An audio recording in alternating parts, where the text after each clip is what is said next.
I'm married to Margaret for 54 years, and Margaret has had Alzheimer's disease for a number of years now. Since Marg has been diagnosed with Alzheimer's, there was not much change in the first instance. As the years have now passed, Marg's care needs have changed in that I find that I must divert most of my time now to inside the house.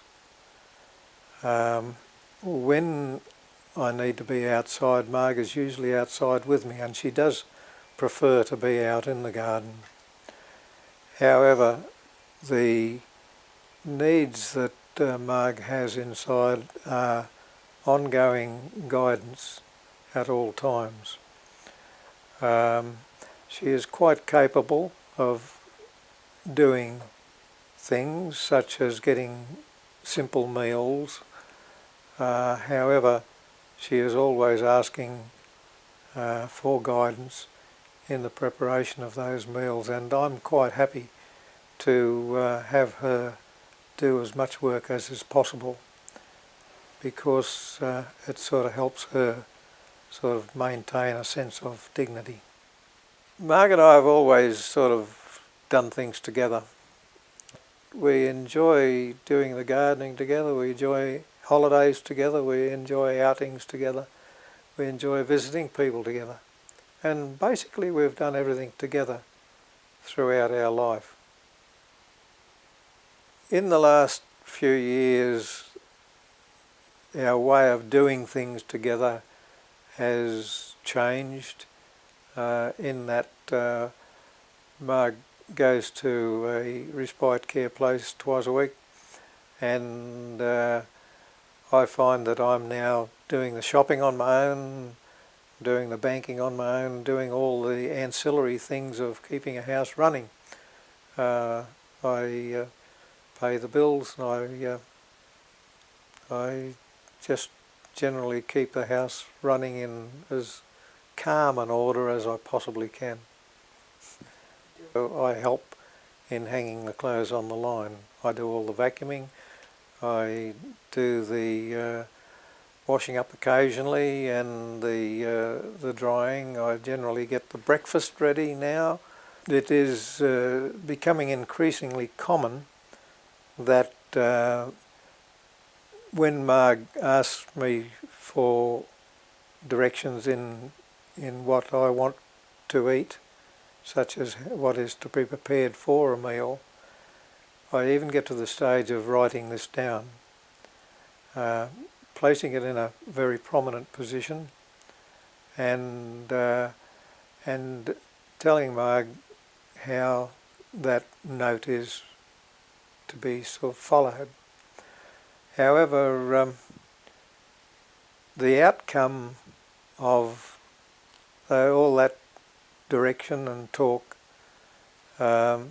is completely ignored, and Marg comes up with an entirely different meal other than what we spoke about. So one must keep one's sense of humour in relation to all these facts. Marg was always the family communicator. She contacted people when they had their anniversaries and birthdays, and she wrote out all the Christmas cards, and she phoned people right, left and centre. So my role became dramatically different when I found that she was sending last year's calendars overseas, and getting 2 or 3 Christmas cards to various people, and missing out on others. I realised that I had to sort of take over the Christmas card sending.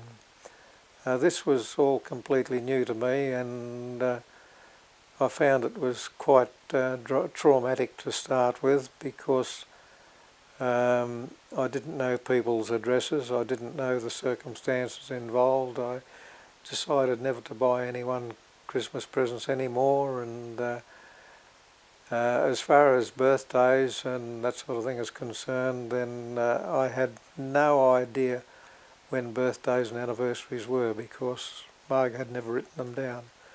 There were many phone numbers that she hadn't written down because she remembered them. Our social life has changed in that we are both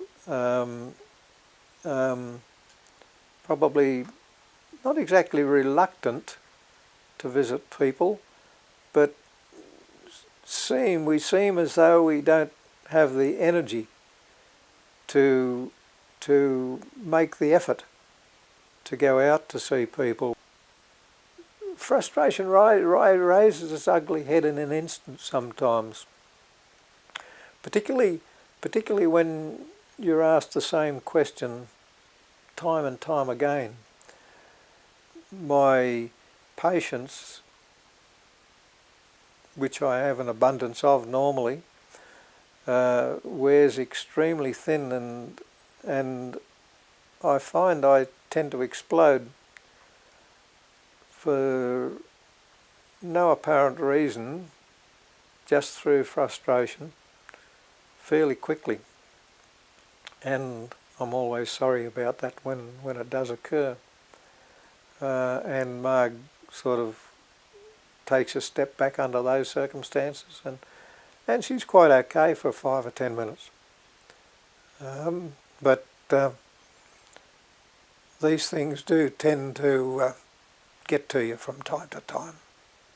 The frustration does tend to lead to stress, and when one is stressed, the whole body becomes tensed, and one must have time out. I count up to 10, I take deep breaths, I walk around the block, I do anything to sort of get away from the situation, but the stress tends to lead up to lack of sleep, and you get to the stage where you can't sleep for 2 or 3 days on end properly, and when the body sort of misses out on the sleep, then life can be rather difficult. I joined the men's carers group. I found with the men's carers group that the association of the men as a group operated differently.